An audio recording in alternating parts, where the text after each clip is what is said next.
بنای خواهی گەورە مهربان سپاس بۆ دانیشتنە گرنگە. من لە ساڵی 2005 دوای ئەوەی کە دەنگماندا بۆ دەستور چاپێکەوتنێکم بەبوو لەگەڵ ڕۆژنامەی ئەلحەیات. لێ پرسیم ئایا تۆ هەست دەکەیت تۆ عێراقیت؟ وتم بۆ یەکەم جارە بەڕاستی هەست دەکەم من عێراقیم. پاشەوەی کە دەنگماندا بەو دەستورە، ئەو دەستورە شەراکەتی ڕاستەقینەی تێدایە، هاوڵاتی کورد و تورکمان و ئاسوودی عەرەب وەکو یەکن، مافەکانیان تێدایە. بۆیە جاران کە لە شاغ بووین لە دەرەوە بووین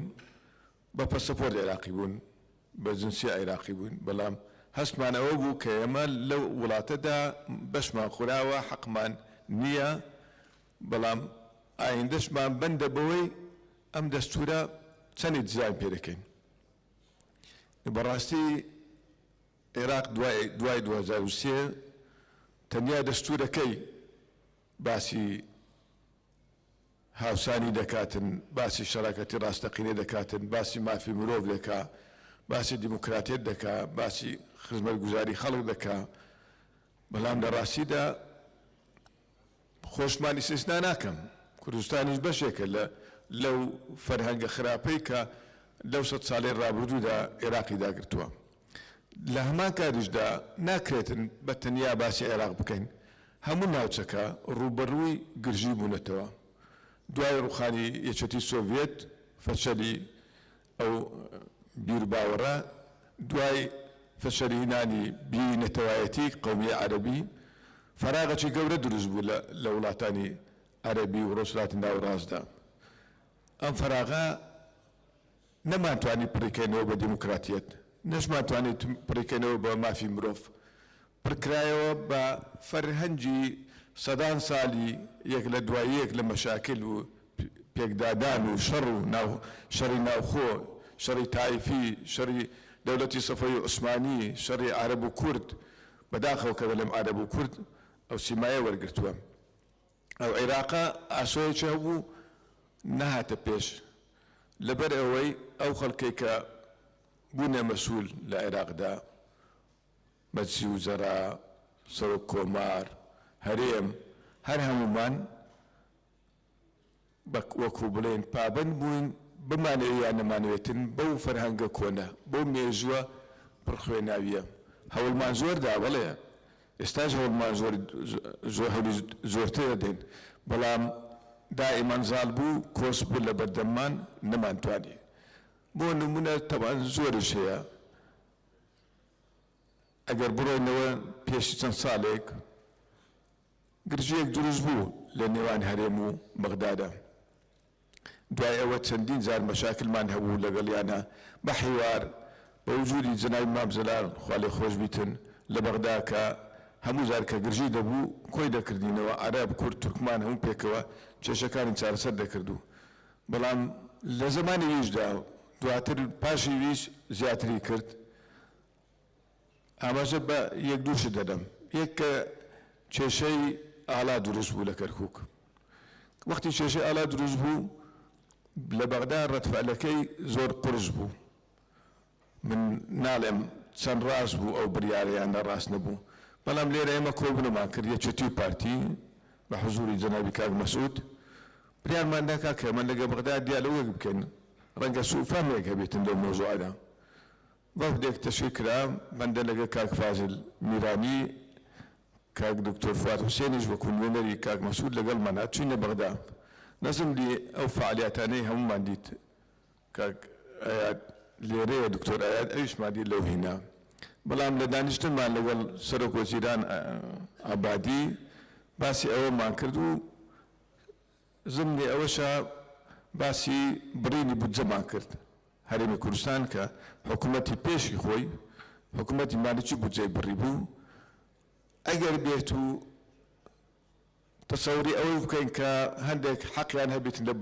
بودجە بڕینە، لەبەرەوەی دەیانگوت ئێوە نەوتان دەفرۆشن بەبێ ئاگاداری ئێمە، داهاتێکی زۆرتان هەیە، بۆیە ئەو پارەیەتان بۆ نانێرین.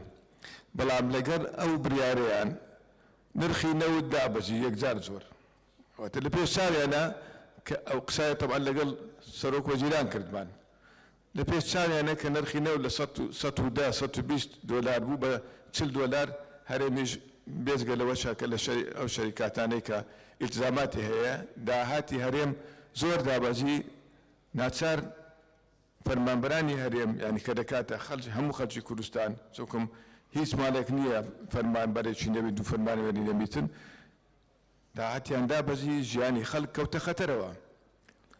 هەستیان نەکرد لە بەغدا کێشە لە کوردستاندا هەیە وەکو خەڵکی ئەم وڵاتە نەبین خەڵکی ئەو عێراقە نەبین بەڵێ عێراقیش نەوت بۆ داهاتی عێراقیش نەوتەکە کە ئەساسی میزانی عێراقە لەوێژە دابەزی کەم بۆتەوە ئەو قسانە تەبعاً بۆ سەرۆک وەزیران دەکەین بەڵام ئەوان چیان کرد لە احتیاتی پارەی احتیاتی نەقدی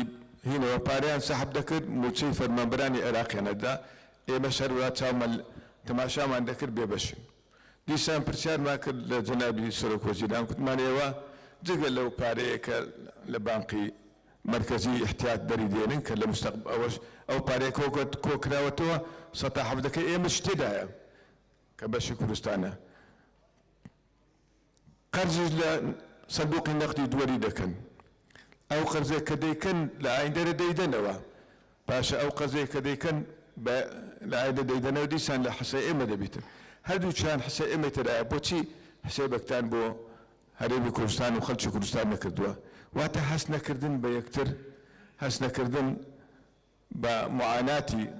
پێکاتەکان هەموو عێراق بەشێکی گرنگ بوون لەوەی کێشەکان گەیشتە ئەو ڕادەیە ئەگەر وەختی هەبیتن قسەی تریشم هەیەتەوە جوابەکەی طبیعی من پێم وایە جوابەکەی مقنعی بۆ نەبوو بێ ئێمە بەڵام لەوێدا دەیان کێشەی تر کە بە حیوار حەل نەکرێتن ناگەینە نەتیجە وەکو دکتۆر ئایاد ئاماژەی پێکرد قانونی نەوتی غاز لە دەستوری عێراقدا چەند مادەیەک هەیە معالجەی قانون نەفت و غاز دەکاتن ئێمە لە پەرلەمانی کوردستان قانونێکمان دەرێنا ناومەنێنا قانون نەفت و غازی هەرێمی کوردستان یا سامانە شورستیکان دکتۆر ڕەنگە برادایان تریش لێرە بن بەڵام چەند مادەیەکی تێدایە هاوبەشە لەگە عێراقا دەبی پێکەوە کار بکەن هینوانە لەو وەختەوە گرژەیەک دروست بوو لەسەر ئەو مۆزوعە 2007 تەفاهمە کرا بینی سەرۆک و ئەنجومەنی وەزیران و سەرۆکی هەرێم لەسەر ئەو مۆزوعە بەدەستخەت نووسراوە ئیمزاش کراوە کە دەبێ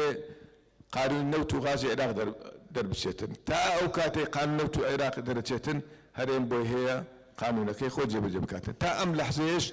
قانونی نەوت و غازی عێراق دەرنەچووە کەواتە ئەو ئیتفاقی کە کراوە بە ئیمزای هەردوو لا دەبێ هەموو لایەک پابند پێ کە بەغدا دائما من پێم وایە پامەد نەبووە بەمانای ئەوە نا ئێمە تەقسیرمان نییە یاخود هەندێک زیاد نەڕۆیشتون بەڵێ جار ڕۆیشتون لە هەندێک مەسایلدا دەبێ ئیقرار بکەن بەڵام دەبێ ئەوەش هەموو لایەک تێبگاتن هەرێمی کوردستان تایبەتمەندی خۆی هەیە بەڵێ کە دەڵێن ئێمە پابەندین بە دەستور دەنگمانداوە بە دەستور بەڵام تاریخمان لەبیر ناچێت چۆن ئەوان تاریخ خۆیان لەبیر نەکردووە ئێمەش تاریخ خۆمان لەبیر ناچێتن ئێمە کوردستان بەشێک بووە لەگە عێراقە ئەو دەوڵەتە تەشکیل کراوە لە ساڵی 21ەوە تەماشای ئەوراقەکان بکەن ئەو دەوڵەتە چۆن دروست بووە چەند وعد دراوەتە کورد هەر لە ڕۆژی دروستبوونی هەر لە مؤتەمەری قاهرە هەر لە داخلبوونی عێراق بۆ عوسبەتی ئومەم دواتر لە زمانی مەلەکچیدا فتراتی تۆزە ئارامی تێدا بووە بەڵام لە جمهوریەتی 58 ئینقلاب سەورە چارەی تەمووزە دەستور باسی کردووە بەڵام دوای ئەوە شەڕ بووە لە 61ەوە تاکو 2003 هەر شەڕ بووە لە کوردستاندا تەنیا چەند ساڵێکی 1970 نەبیتر لە هەموو شتێک گرنگ کرد فەرهەنگە عێراق دووچاری شەڕی ناوخۆ بووە دووچاری ئیرهاب بووە داعش لە هەواوە نەهاتووە داعش لە بەردووشی داتووە یەکێکیان ئەو لە مێژوودا تەجروبەی وا زۆر بووە لە پاشی خەواریج و ئەوانە چەندین جار ئەو دیاردەیە لە ناو وڵاتانی ئیسلامیدا هەبووە لەبەرەوە ئێستا پێش ناکە بڵێن وەڵا ئەوە موامەرەیەکە هینێکە لە ڕاستیدا لە ناو خۆماندا ئەو نەخۆشی هەبووە بینە بین سەری هەڵداوەتەوە دەبێ ئەوە باش بزانین بەشێکی تری ئەو مۆزوعە بریتیە لەوەی کە هەندێک کار بەدەست یاخود هەندێک حزب یاخود هەندێک لایەن کە دەگەرە دەسەڵات تووشی دووسێ دیاردەی خراپ دەبن کە بە عەرەبی پێ دەڵێن غولو یان غرور هەردووچیان یعنی خۆ بە گەورە زانین یاخود تێنەگەیشتن ئێمە هەمومان کە ئێستاکە لە بەشدارین لە بینایەوە عێراقا کەسێکمان بە ئینقلاب نەهاتوین بە دەبابە نەهاتوون بە ئینتخابات هاتوون کەواتە دەبێت لە خزمەتی ئەو خەڵکانە بین کە دەنجیان بە ئێمە داوە نەک کە بووین بە مەسوول بووین ڕئیس وزەرا یان ڕئیس جمهور یا وەزیر پێما وا بێتن دنیا هی ئێمە یان خەڵکی تر هیچ نییە لە ڕاستیدا ئەمە حەقیقەتی ئەو مۆزوعەیە هەندێک جاریش ئەفۆم دەکەن ئەوگە ئەو قسەیە بکەم برایانی شیعە کە ئەحزابی سیاسیان هەیە و ڕێزم هەیە بۆ هەموو تایفەیەک چووکم هەموو ئینسانێک حڕە بەڵام تۆ بزانە فەرقێکی زۆری هەیە بینی مەرجعیە و بینی ئەحزابی سیاسی ئێمە لە ساڵی 2007 وەفدێکمان چین بۆ بەغدا لەسەر مەوزوعی ئەوەی تورکیا تێژ هاتبووە ناو کوردستان گرژێک پەیدا بوو خەڵکی کوردستان ناڕازی بوو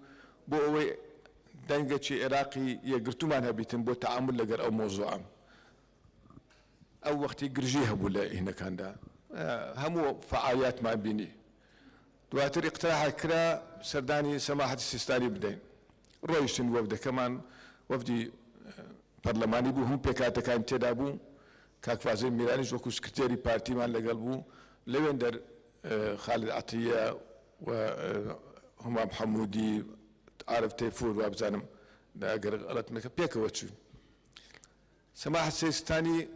من وا هاتە پێچاوم زۆر لە حەزبە سیاسیەکان باشتر بیر دەکاتەوە سەبارەت بە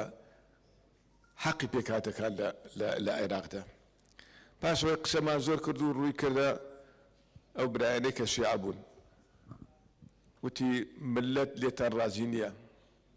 خەدەمات تەقدیم ناکەن کارەبا واو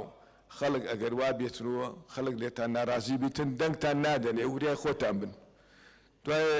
لە کوردیشەوە قسەی باشی کرد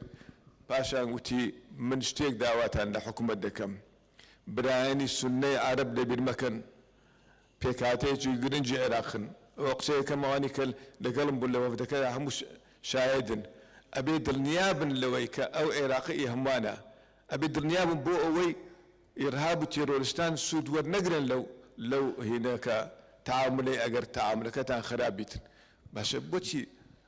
ئەو قسەیە نەبێتە ئەساسی سیاسەتی هەموو حەزبەکانی سیاسی شیعە هەروەها سوننەش